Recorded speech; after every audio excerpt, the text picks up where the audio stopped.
Castle. Here in this video, I'll teach you how to create a flash drive with as many operating systems as you need, so you can always have them available to boot and install the system whenever you need them.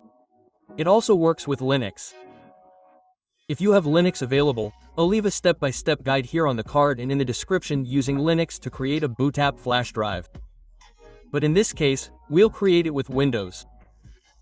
Open your browser and type Ventoy into googleventoy.net. Here, we're using Windows, so I'll choose the first option, Windows Zip. I'll leave the direct download link in the video description. If you want the most up-to-date version, I suggest you visit this same website.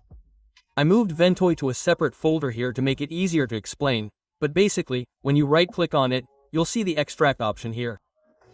If you don't have it, you'll still have the option to extract it because Windows already has the zip file built in. So now you'll notice the Ventoy 2 folder. I'm going to double-click on it, and inside there's the Ventoy 2 executable. I'm going to double-click on it. It'll ask, I'll confirm. And the interface here is really simple. You need to have the flash drive plugged in. I'll press the green one here, and it will show that it's a Kingston. The brand of the open drive you're using will appear.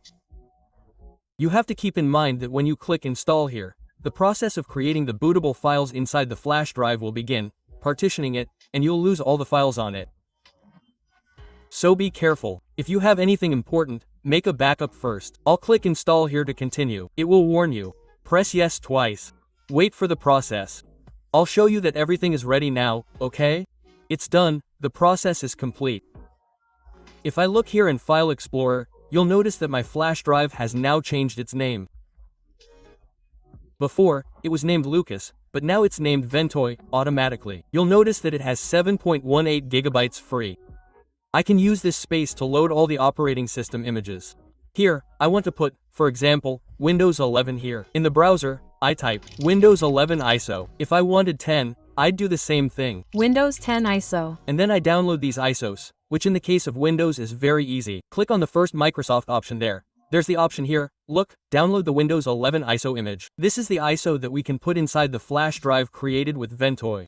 Okay, now download the 64-bit download, and the ISO download will start. Once you have the ISOs on your computer, you simply take the ISO you want to put on the flash drive, if I have Windows 11 already downloaded, and drag that ISO onto the newly created Ventoy flash drive. Wait for the ISO file to be transferred to the flash drive. As I said, my flash drive only has 8 gigabytes, but if it had more space, I could put Windows 11, Windows 10, Linux, Ubuntu, Mint. Anyway, when I no longer need that operating system, I go inside the flash drive and remove it. I delete it, and that's it.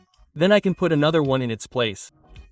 Once the process is complete, I can safely remove the flash drive and boot the machine where I want to install the operating system. So, with the flash drive in hand, already created with Ventoy and with the operating system or systems inside, let's put it here in the machine. It's already turned off here. I'll plug it in here and boot. In the case of a desktop computer, it's the delete process. If it's a laptop, you'll use F2, pressing it while it boots. Depending on your laptop or computer model, it might be another key. So, you'll have to search specifically for your model. Enter the BIOS. Usually, these BIOSes, newer models, will have these tabs here at the top. If not, you'll have a key you press to enter advanced mode. It'll usually be in the index here at the bottom, on the screen, or on the side. Here in my case, I'll use the arrow keys. Enter always confirms, and S always cancels. I'll use the arrow keys here, okay?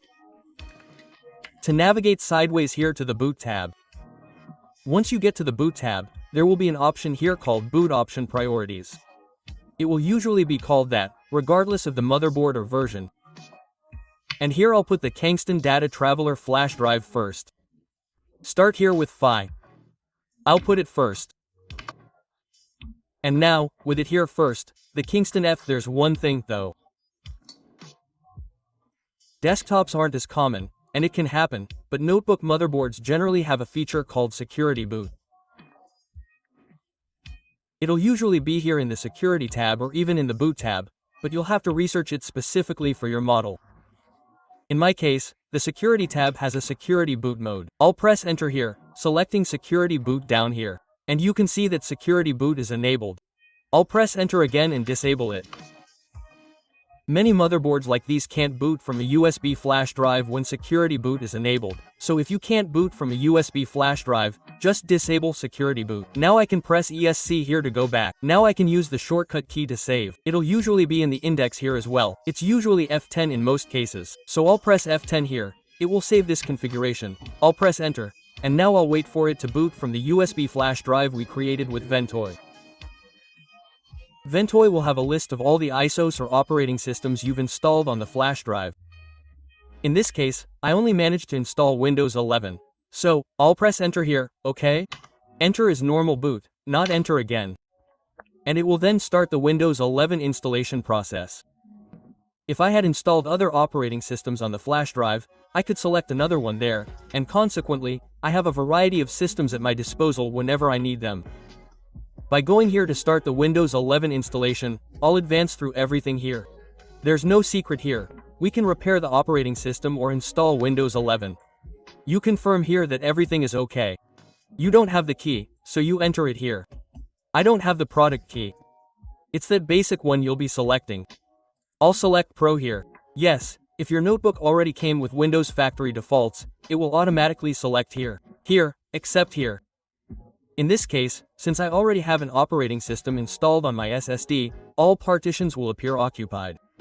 Notice that here I have disks with number 0, which refer to my SSD, which already has the operating system installed, which is why all the partitions are already created. And this disk 1 here is my own flash drive, so I already ignore it here. In fact, it already has Ventoy here in partition 1, partition 2. So, in this case, if I wanted to install my operating system, I would have to delete all these partitions with disk 0 here and create a new partition. If I had more disks, I would have to be careful, because each disk refers to one of the storage drives I have here in my computer. So, always be careful, okay? But if your disk is new and has nothing on it, then it will be empty. You just click Create Partition and go one step further, and then it will install the operating system. After it restarts, you no longer need the flash drive, you can remove it. And then it will always boot from the SSD or HDD, okay? And that's how you make the system boot from a flash drive. Also, remember, I'll leave the link in the description so you can activate your Windows for cheap. A digital Windows activation key for all versions, Windows 10 Pro, Home, Enterprise, Workstation, and for 8, 8.1, 10, and 11. It's really cool and affordable.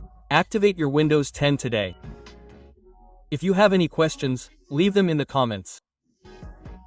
And I invite you again to subscribe to the channel so you have access to all the videos related to IT, troubleshooting, and tutorials.